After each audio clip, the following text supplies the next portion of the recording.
আজকে থেকে একদম আমরা একা হয়ে গেলাম। তো কেন এই কথাটা বলছি সেটাও তোমাদের সাথে শেয়ার করছি। তার আগে চলো ভিডিওটা একদম শেষ থেকে শুরু অবধি দেখো। শুরু থেকে শেষ অবধি দেখার অনুরোধ রইল। শুভ সকাল সবাইকে। কেমন আছো তোমরা? আশা করছি সবাই খুব ভালো আছো, আর আমরাও বেশ ভালোই আছি।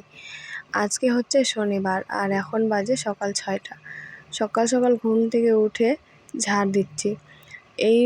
এরকম ভিডিও মানে সকালবেলা ঝাড় দেওয়া বা সকালবেলার কাজ কামের ভিডিওগুলো কিন্তু তোমাদেরকে আমি এতদিন দিচ্ছিলাম না, বা ভিডিওই তো ঠিকঠাক মতন দিচ্ছিলাম না। তবে এখন থেকে রোজ আবার ভিডিও দেব। তোমাদেরকে বলেছিলাম যে লাইনের একটা প্রবলেম ছিল, তো সেটা সলভ হয়ে গেছে। আমাদের বাড়িতে আবার লাইন আসছে, তো সেই জন্য এখন থেকে কন্টিনিউ আবার ভিডিও দেব।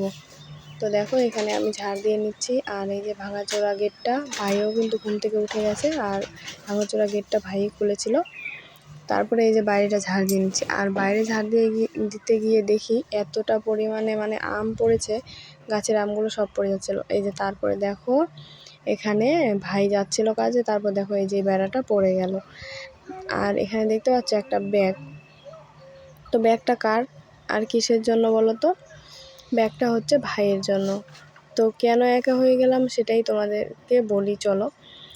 আজকে থেকে ভাই আর কি চলে যাচ্ছে মিষ্টির দোকানে। মানে মিষ্টির দোকানে তো ও কাজ করে, তোমরা তো জানোই।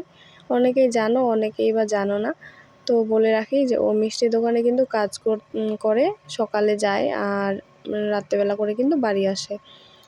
আমাদের এখান থেকে বেশি দূরে না, 3-4 কিলোমিটার দূরে আর কি। তো এখন থেকে ও ঠিক করেছে যে ও দোকানেই থাকবে। এখান থেকে আর এতটা রাস্তা যাওয়া আসা আর কি করবে না। মানে কোনো দিন অনেকটাই রাত হয়ে যায়, 10টা-11টা বেজে যায় কাজ করতে করতে। তো সেই জন্য বাড়ি আসাটা সম্ভব হয় না। তো সেই জন্য ও এখন থেকে আর কি ওখানেই থাকবে। এর আগে কিন্তু যখন প্রথম কাজে জয়েন দেয় তখন কিন্তু ও ওখানেই থাকতে চেয়েছিল, তবে আমি বাড়িতে একাই থাকতে পারবো না। তো সেই জন্য ভাই কিন্তু আবার বাড়ি চলে এসেছিলো। তো এবারও আমাকে বলল যে তুই কি থাকতে পারবি? তো আমিও ভেবে দেখলাম যে না, বাড়িতে তো লাইনটা লাগিয়ে দিয়েছি, তবে থাকতে পারবো। তবে একটু কষ্ট তো করতেই হবে, আর আমাদের মতন গরিব মানুষদের তো এরকম কষ্ট করতেই হয়, তাই না বলো? তো যাই হোক, ও যাচ্ছিল কাজে। তো যাওয়ার সময় সাইকেল বের করতে করতে ওই জায়গায় বেড়াটা মানে সাইকেলটা লেগে আর কি পড়ে গেল। খুঁটিগুলো সব নরম হয়ে গেছে সেই জন্য। তো যাই হোক, এখানে ভাই যে চলে গেছিলো তো সেটাও আমি ভিডিও করেছিলাম, কালকের ভিডিওতে দিয়েছিলাম। কিন্তু কি বলবো বলো, কমিউনিটি গাইডলাইন পড়ে ভিডিওটা ডিলিট হয়ে গেল। এভাবে কষ্ট করে ভিডিও করে এডিট করে তারপর আপলোড করে যদি ভিডিওটা ডিলিট হয়ে যায় তাহলে মনটা কেমন লাগে বলো?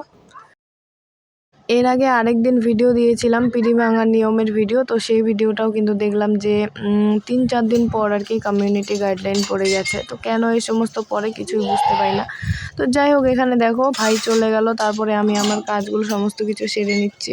তবে ভাইয়ের এই যাওয়াতে ভাইকে সবথেকে বেশি কিন্তু তনু মিস করবে। যাই হোক, আজকে থেকে একদম একা হয়ে গেলাম, একাই থাকতে হবে এবার। জানি না কত থাকতে পারবো কি না রাত্রেবেলা, তবে আমার প্রচণ্ড ভয় করে। তো তবুও থাকতেই হবে, কিছু করার নেই। তো যাই হোক, এখন আছি মানে আজকে শনিবার, তবে শুক্রবার পর্যন্ত আছি আর কি বাড়িতে। শুক্রবার দিন হচ্ছে চলে যাব শ্বশুরবাড়িতে। শুক্রবারে শ্বশুরবাড়িতে যাওয়ার একটা কারণ আছে, কারণ হচ্ছে শনিবার মানে এর পরের শনিবারে আমার শ্বশুরবাড়ি ওখানে শীতলা মায়ের পুজো আছে। এর আগের বছর সেই পুজোর ভিডিও তোমাদেরকে আমি দিয়েছিলাম। তো ওখানে পুজো আছে, তো ওখানেই যাব। তো শুক্রবার দিনই যাব আর কি। তো গেলে এবার হচ্ছে না, বাড়িতে আসবো না, মানে ওখানেই থাকবো। দেখি এখন কতদিন থাকা যায়, ওখানেই থাকবো। কারণ আমার শাশুড়ি মা মানে বলে ওখানে থাকার জন্য, আমার শাশুড়ি মা, আমার জায়েরা সবাই বলে আমাকে ওখানে থাকার জন্য, কিন্তু আমি হচ্ছে থাকতাম না এই কারণেই। এই যে ভাইয়ের হচ্ছে ভাই বাড়ি এসে, কাজ থেকে বাড়ি এসে একদমই কিন্তু রান্না বান্না করতো না, দোকান থেকে যা নিয়ে আসতো সেগুলোই খেত। তো সেই জন্যই আর কি সমস্যাটা ছিল। তো এখন তো সেই সমস্যাটা নেই, সে ভাইও এখন থাকবে ওইদিকেই। আর জানো তো, ভাই যেখানে থাকে সেখান থেকে আমার শ্বশুরবাড়িটা একদম কাছে, মানে ধরো 1 কিলোমিটার হবে, হ্যাঁ 1 কিলোমিটার হবে, এখান থেকে 5 কিলোমিটার হবে ভাই যেখানে থাকে, আর আমাদের বাড়ি 5 কিলোমিটার। আর আমার শ্বশুরবাড়ি থেকে আমার ভাইয়ের দোকান হচ্ছে 1 কিলোমিটার বা 1 কিলোমিটারও হবে না, এরকম হবে। তো যাই হোক, মেন কথা হচ্ছে আমরা এখন থেকে একাই থাকবো বাড়িতে। আর এই যে দেখো, বাসি কাজগুলো করে এখন আমি এখানে আমার জন্য চা করে নিয়েছি, চা আর বিস্কুট, অনু খাবে না। আর ওদের 2 বোনের জন্য ম্যাগি। তো এই যে তনুকে চেয়ারে বসিয়ে দিয়েছি, ও একদম খাওয়ার জন্য রেডি। তো দেখো, রান্না করতে করতে আমার একদম এই অবস্থা, ঘেমে স্নান। আর ওই যে ওইদিকে রান্না হচ্ছে, এই যে।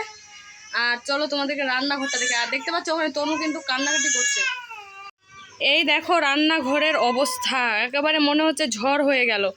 তো চলো এগুলোকে গোছাবো, তারপর স্কুলের টাইম হয়ে গেছে, অনুকে খাইয়ে দিয়ে তারপর স্কুলে পাঠাবো।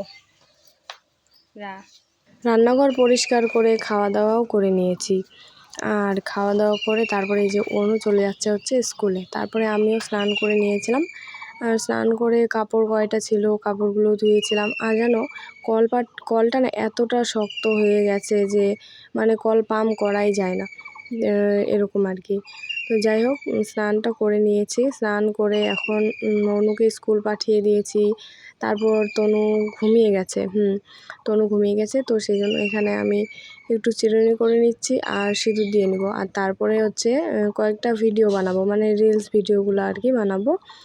তো তোমরা হচ্ছে যদি রিলস ভিডিওগুলো আমার দেখতে চাও, তাহলে আমি ইউটিউব চ্যানেলটাতেও দিই, ফেসবুক ইনস্টাগ্রাম দুটোতেই দিই। ফেসবুক আর ইনস্টাগ্রাম অমর মহন্ত নামে আছে, তো তোমরা প্লিজ দেখে নিও। আর নাহলে তোমরা ইউটিউব থেকেও দেখতে পারো। সন্ধ্যেবেলা 6টা না 7টা থেকে 7:30টার মধ্যে দিই। তো এই যে এই ধরনের ভিডিও আর কি। তো চলো আজকের ভিডিওটা এখানে শেষ করছি। আর যারা ভিডিওগুলো দেখোনি তাড়াতাড়ি দেখে নাও।